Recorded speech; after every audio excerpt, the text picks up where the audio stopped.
What's up, Braapin fam? Today's video, we're going to do a quick little walk around of Corey's Jeep.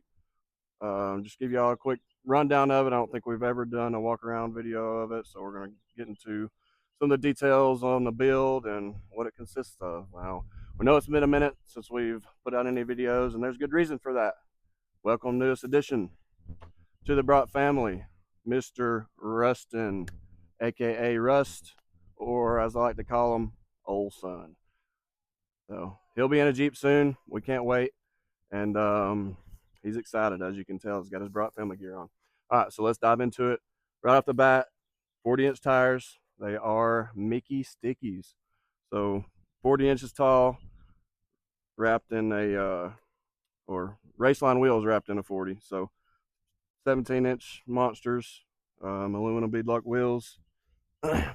And both are fresh set. So not many wheeling trips on those, as you can tell. Still lots of meat on them. So we'll pan over here to the front. Gotta get into underneath drivetrain.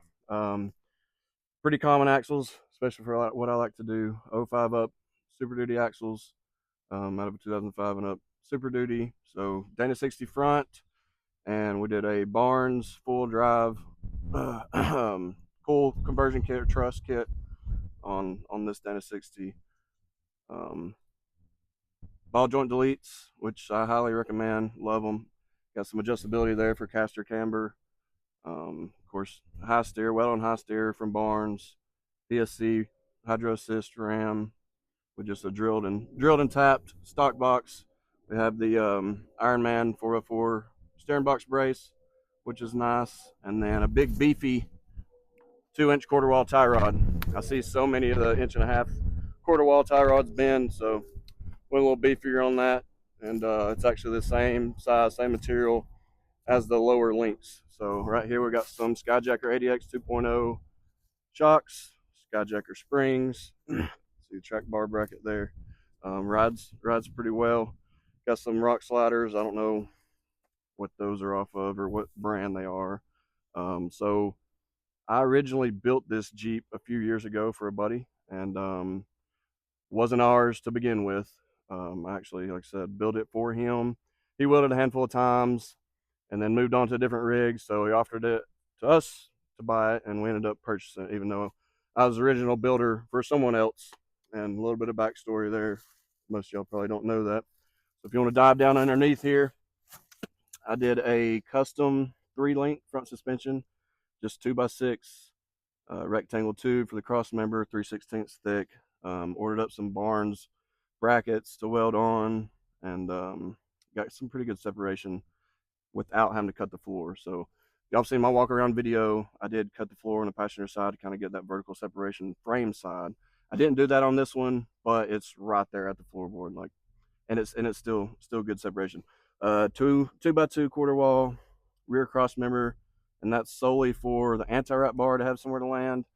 And then also, I didn't do it, but it's got a flat enough to where you can do a skid plate on the bottom of that, which was what I was planning on doing, kind of how I set it up like that.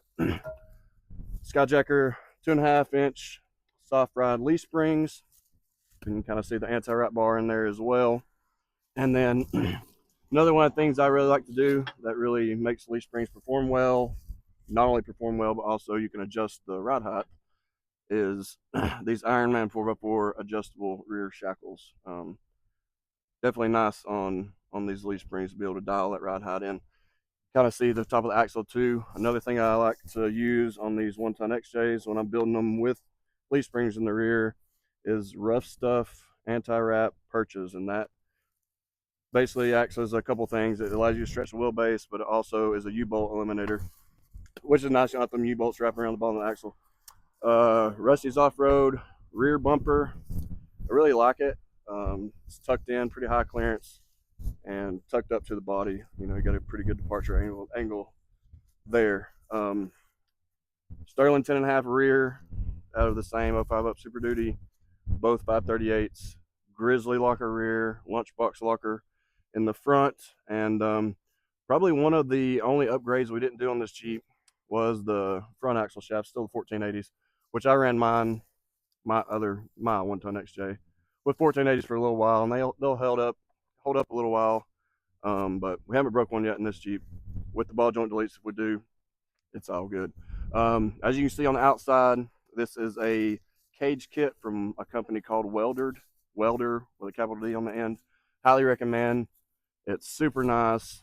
If you watch some of our other videos, you've seen it survive a couple rollovers because I do have the same cage kit on my Jeep. And I like the hybrid style. So part of your cage is going to be the outside like an EXO, and then partial is going to be on the inside behind the driver and passenger seat and behind the rear bench, which is nice. And as you can see, it's a complete cage kit. So proper nodes, and it ties in really well. I like the fact that they use sandwich plates for the roof and the floorboards, just so you're not drilling a massive hole through your roof and the floorboards, just a few 3/8 bolt holes in it. Sandwiches it together. It's also nice if you're not digging the purple and you want to change up the color. There you go. All I gotta do is cut it right here at the rock slider, and it literally will unbolt and come off. We got frame stiffeners on the front and mid stiffeners from Barnes. Like I said, the guy I built this for, he bought a lot of Barnes with full drive stuff. So stock 4.0, stock AW4 transmission, and stock 231. Drivetrain wise, it's completely stock engine, transmission, and transfer case. Of course, it does have the slip yoke eliminator in the rear, but it's done well for what we've done and used it for. It's an excellent family rig. Blakely loves it, and we all do really. It drives on the road.